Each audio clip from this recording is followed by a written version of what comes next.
A problem cannot be solved on the same level of consciousness at which it was created. Those aren't my words, that's Albert Einstein. A problem cannot be solved on the same level of consciousness at which it was created means, in order to solve a problem, we must change our consciousness. Changing your consciousness means changing the way, not only how you perceive the world, but how you construct and put together the world outside of us. What's the problem? As of the end of the first quarter of 2015, Gen Ys became the largest generation in the workforce. By the year 2020, they will represent 49% of the workforce. By 2030, they will be 74% of the workforce. And that creates all sorts of issues for business leaders and business owners. Number one, there's a large number of baby boomers leaving the workforce, taking with them what's referred to as institutional knowledge, or how things have been done. Number two, while non-Gen Ys, older generations, stay at a place of work about 4.5 years, Gen Y stay less than 2 years, which creates what I call a revolving door with this generation. They come in, they go out, they come in, they go out, they come in, they go out. The only way to solve these problems will be to change our consciousness. Now, in this presentation, one of the ways I urge people to change their consciousness is, in order to successfully recruit and retain this generation, we must build one culture for every generation in the workforce.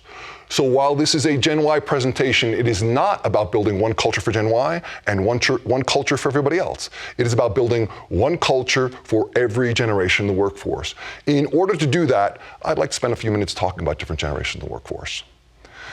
Because every generation has brought specific characteristics into the workforce, and to build one culture for every generation, it's important to know what those specific characteristics are. The first generation I'm going to talk about today, it's called the GI generation. Born 1900 to 1924, there are 5 million remaining. This means they were once a larger generation. Many of them are now deceased simply because of age. I want to draw your attention to that bottom left quadrant of that slide. They're referred to as a civic generation. That term comes from a groundbreaking book published in 1997. The book is called The Fourth Turning. It's written by two historians named Strauss and Howe. And in it, they go back more than 500 years.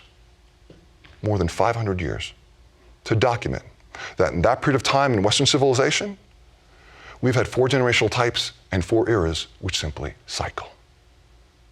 So Shakespeare got it right when he wrote in The Tempest, past is prologue. The only thing we need to do to understand what comes next is to look back. So let's keep in mind, this is a cycle we will walk through together. We just happen to be picking it up at the point of a civic generation.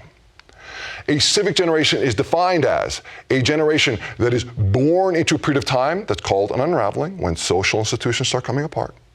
And they come of age, which means moving into adulthood, during a period of time that's called a crisis. What were the crises for this generation? World War I, the Great Depression, World War II. The thing to keep in mind about civic generations is this. These are the adults during the crisis. They are adults in positions of authority, making adult decisions in order to overcome the crisis. That's what makes them a civic generation. Clearly, very trying time for this generation, but also interestingly, civic generations tend to provide society a tremendous number of leaders. This generation in particular gave this country more presidents than any generation before or since. How many? 7. They were JFK, LBJ, Nixon, Ford, Carter, Reagan, George Walker Bush. All were born during this period of time, making them indeed GI generation presidents. So not in the workforce, worthy of mention. They're referred to as the GI generation specifically because of their role in World War II. The world will look very differently if Hitler and Mussolini had won that war. This was the generation that kept that from happening. GI generation. The oldest generation in the workforce. If you look at genealogical studies, historical studies are called silent. If you look at employment studies, they're called traditionalists. You'll see the two terms used interchangeably. Born 25 to 45, there are 35 million remaining. This means they too were once a larger generation. Many of them are now deceased simply because of age. They're an adaptive generation. An adaptive generation is a generation that is born into the period of time that's called a crisis, Great Depression, World War II, and they come of age, moving into adulthood, during a period of time that's called an economic high. Think United States post-World War II. The return of the GI, the expansion of the middle class, the expansion of suburbia, all markers of an economic high. The thing to keep in mind about adaptive generations is these are the children of the crisis. They were not adults. They were not in positions of authority. They were not making decisions. They were following decisions that were made for them. That is what makes them an adaptive generation. Now, there are two characteristics I'm going to ask you to remember of every generation in the workforce. So this is the first one we're talking about. The two things I want you to remember about the silent generation is, number one is reliability, number two is loyalty. Reliability means this was a generation that would come to work, show up on time, do their job, not be the squeaky wheel, not make waves. These are all behaviors associated with reliability. Number two is loyalty. Loyalty means many in this generation retired after working 25, 35, or 45 years for one employer. They work for one employer their entire careers. If you had two employers in this generation, that made you a job hopper. The two things I want you to remember, again, reliability and loyalty. That defines silent generation. Next, baby boomers. Baby boomers are called boomers because they represent the baby boom that began post-World War II. There is not a baby boomer who was alive during World War II because the end of World War II defines the beginning cusp of this generation. World War II ended in 1945. The baby boom began after the return of the GI in 1946. The closing cusp of this generation is 1964 because of the Civil Rights Act of 1964, which was indeed a societally shifting event. In those 18 years, we have 84 million people in our population. Please keep this number in mind. This forms part of this demographic curve with which I opened this presentation. This is the largest generation of any generation before or since. Let's keep these numbers in mind. They're an idealist generation. An idealist generation is a generation that is born into the period of time that's called an economic high, 40s, 50s, post-World War II, and they come of age, moving into adulthood, during a period of time that's called an awakening. An awakening is a period of time when the idealist generation, coming of age, challenges through protest and rebellion the social institutions created by the previous civic generation. Late 60s, early 70s. Any challenges or protests going on here in the US? Think about Vietnam War protests, challenging the military and the government, two institutions that were revered by the previous civic generation that fought in World War I and World War II. Civil rights movement, challenging segregation, which certainly pre-existed the previous civic generation, but it was sustained and maintained by that civic generation. Woodstock, challenging the definition of family, being the house with the white picket fence and the 2.5 kids. That was a civic generation definition, not a boomer generation definition. Keep in mind, this was a generation that used to say, don't trust anyone over 30. And then what happened? Yeah, they turned 30, and today they say don't trust anyone under 30, but that's a story we'll get to in a couple of slides. So the two characteristics I would like you to remember about the boomer generation. Number one is time, number two is money. The two things that boomers want to control, time and money. Time is about FaceTime. FaceTime means, for boomers, if I can't see you at work doing work, then you must not be working. FaceTime is a very boomer belief that boomers must have employees at work underfoot to trust that work is getting done. That's time. Then there's money. More than anything else, boomers went to work for material and financial acquisition. And boomers have succeeded in spades. This is not only the largest generation, this is the wealthiest generation of any generation, before or since, per capita, at any age. And boomers got it honest. Because boomers came into the workforce, the other time factor they created was the 70 to 80 hour work week. Boomers coming into the workforce, all 84 million of them, with women coming into the workforce in large numbers for the very first time, created the 70 to 80 hour work week in order to distinguish themselves. The two things I want you to think about boomers, number one is time, number two is money. Next, Gen Xers. Welcome to the first slacker generation. They're really not. That's how they're reviewed. We'll talk about why in a moment. First, 68 million. This is a much smaller generation than the boomers. Much smaller generation forming part of this demographic curve. They're referred to as a reactive generation. A reactive generation is a generation that is born into the period of time that's called an awakening, 60s and 70s, and they come of age, moving to adulthood, during a period of time that's called an unraveling. Again, an unraveling is a period of time when social institutions start coming apart. Look at the closing cusp of this generation, early 80s. Think about what was going on in the early 80s. It was the last major recession. Prior to the Great Recession, we had two smaller recessions, but the last major recession was in the early 80s.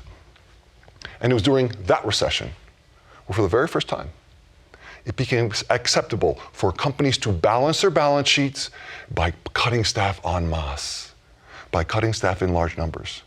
This was such a radical pendulum swing that happened in a single generation that many boomers were recruited into the workforce by using this phrase: if you come to work for us, you'll have a job for life. There's not an Xer alive who ever heard that statement. Just wasn't true anymore. That statement was speaking to the silent generation work ethic of 25 to 45-year employment for a single organization. This was the ground that shifted underneath boomers' feet. Actually got to watch from the sidelines. This defines the beginning of an unraveling, because with that pendulum swing went away things like pensions, fixed benefits, defined benefits. All those things began to go away with that last major recession. Two defining characteristics for Gen X. Number one is productivity. Number two is work-life balance. Productivity means Xers came into the workforce and they said to their boomer colleagues and supervisors who were working 70 to 80 hours a week, if I can do in 40 hours what it takes Joe 70 hours to do, why would you hold it against me?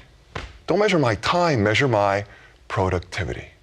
That's productivity for Gen X. And this was the rub with boomers. See, boomers didn't know how to measure productivity. They just knew how to measure time. So they labeled them Gen X as in the unknown variable. We don't know what to do with them. They're not willing to work the 70 to 80 hours a week we've been working our entire careers. They must be slackers. We'll label them Gen X, and the label stuck. That's why they're called Gen X, all around productivity. Number two is work-life balance. Work-life balance is another pendulum swing. Xers came into the workforce and they said to their boomer colleagues and supervisors who were working 70 to 80 hours a week to accumulate all their stuff, yeah, all that stuff you guys got is nice, but we don't want so much of it. We don't need so much of it.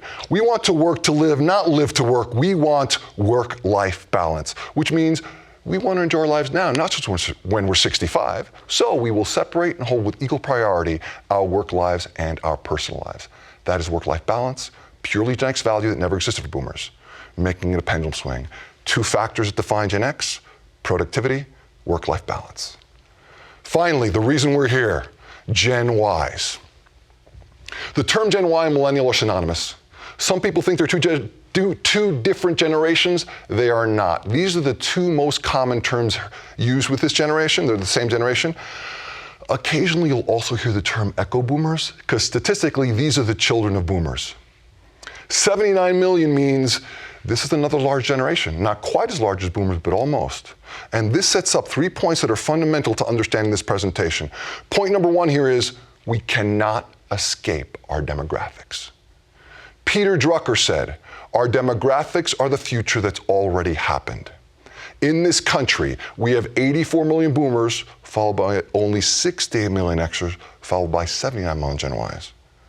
Which means we have 84 million boomers that began to retire 5 years ago and are going to be retiring over the next 5 to 15 years, followed by only 68 million Gen Xers. That is a 16 million person gap. Where is the first and most direct place we're going to look to fill that 16 million person gap? It is our Gen Ys. This is in our general population. Let's talk about it in the workforce. In a workshop, I spend time talking about, as of last year, Gen Ys became the largest generation of the workforce, which I said at the top of this video. As of last year, they are 35% of the workforce. This graph shows you, look at the bottom green line, which is the millennial line. As of the end of the first quarter of 2015, they became the largest generation of the workforce. As of last year, they're 35%. By 2020, they'll be 49%. Look at the top yellow line. That is the boomer line.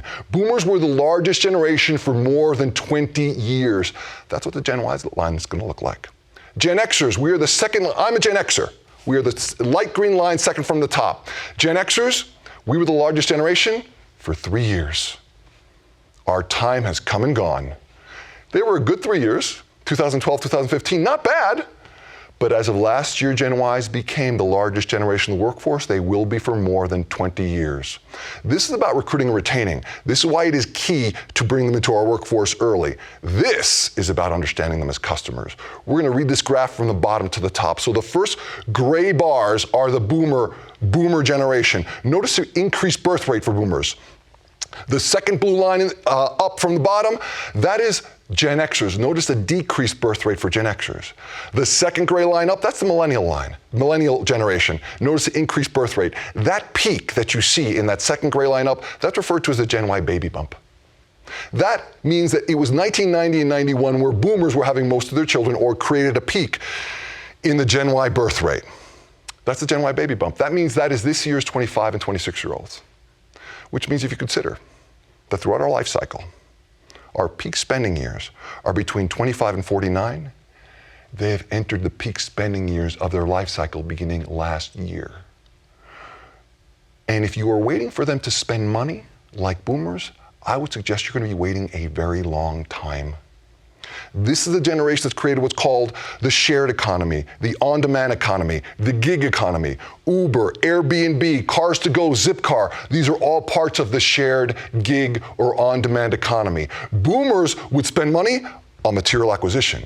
Gen Ys spend money on shared experiences.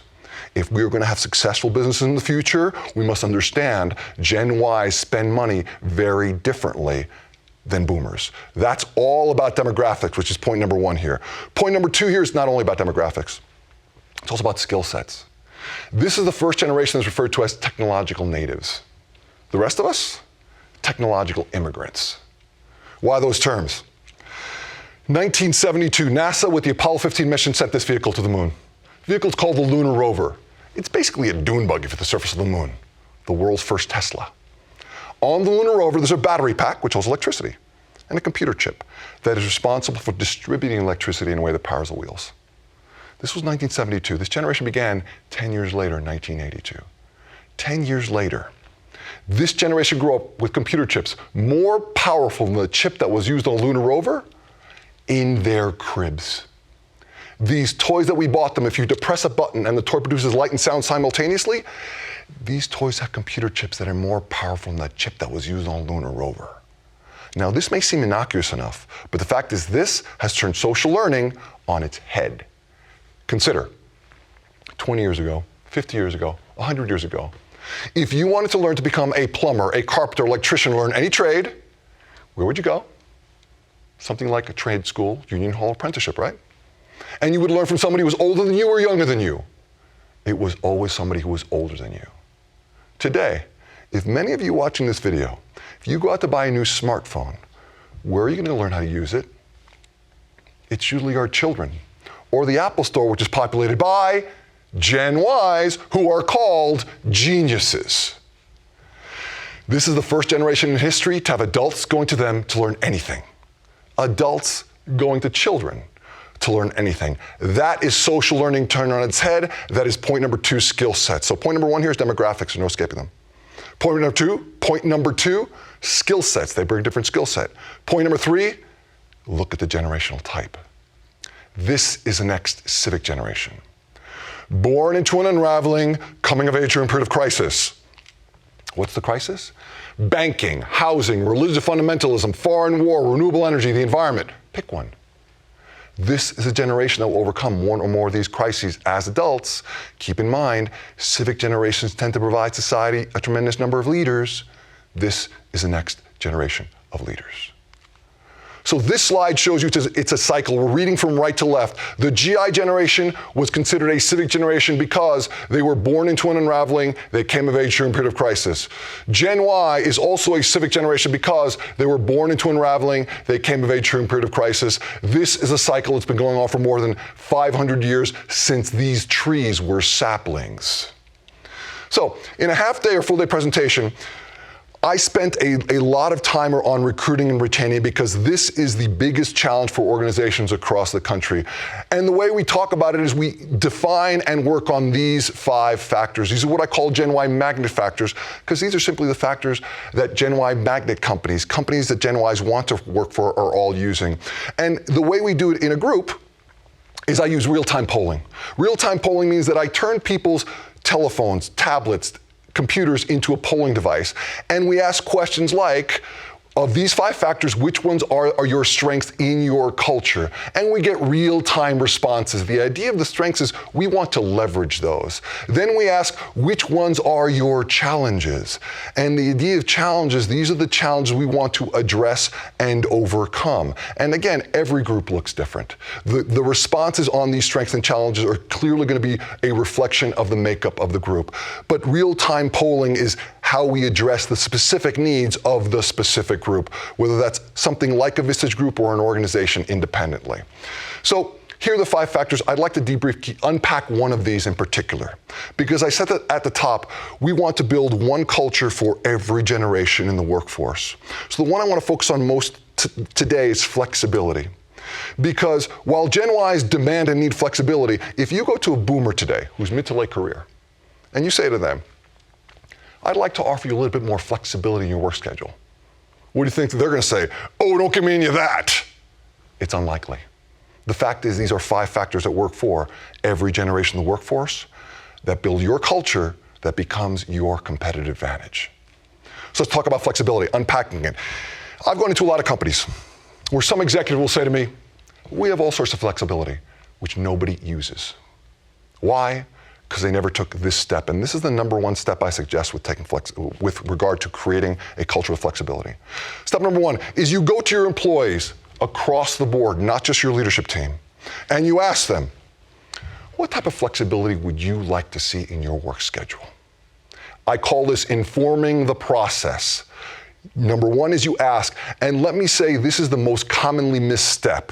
The issue here, you are informing the process to find out what is it that they want. And by the way, this is a 30-day step. You can do this in the next 30 days beginning tomorrow. Step number 2, now you go to a group or a team of high performers. And I say high performers because I want you to load the deck in your favor.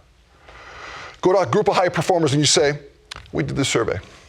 We learned from you and your colleagues that this is the type of flexibility you would like. We would like you to create a system of flexibility. Step 2 is create.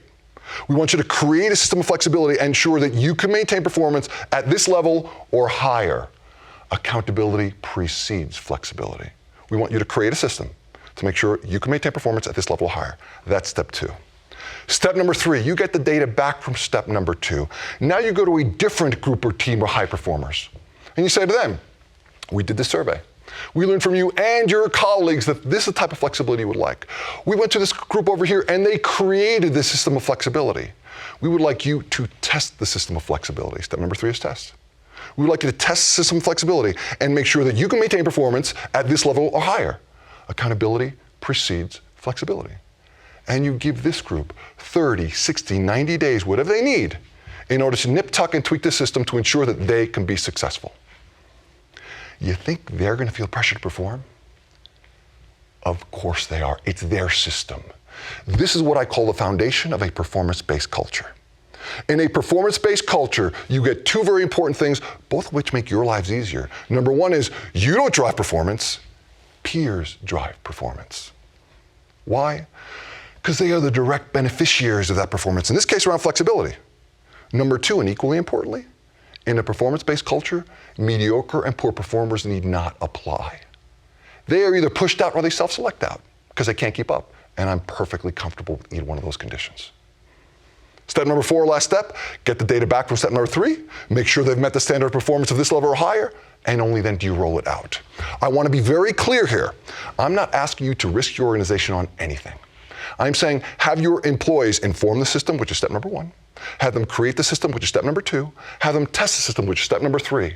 All under your supervision, and only then do you roll it out. That's how you bring flexibility into a culture. In closing, change is inevitable, struggle is optional. Change is inevitable, struggle is optional means these are all changes that are upon us. It is entirely up to us whether we embrace them or whether we push against them. One of the biggest complaints I hear from people in the workforce about this generation is there's this huge chasm between us and Gen Y. And I'm willing to build a bridge halfway, but they're going to have to build the bridge the rest of the way and meet us in the middle. To which I always say, you're going to be waiting a really long time. Because they may have the materials at their feet and the tools in their hands, but they haven't been taught how to use them. So I would submit it is incumbent upon us to build this bridge all the way across this chasm, to meet them where they are. Meeting them where they are means understanding their strengths, understanding their challenges, understanding what they do bring to the workforce and what they don't, understanding there are 84 million boomers followed by 68 million Xers followed by 79 million Gen Ys, understanding this is the next civic generation of leaders. Stand beside them as equals and walk them back all the way across this bridge we have just built. All the while, teaching them how things work on this side of the chasm and creating opportunities for success for them and every generation in the workforce. That is how we succeed with this generation. Thank you for the privilege of your time and attention.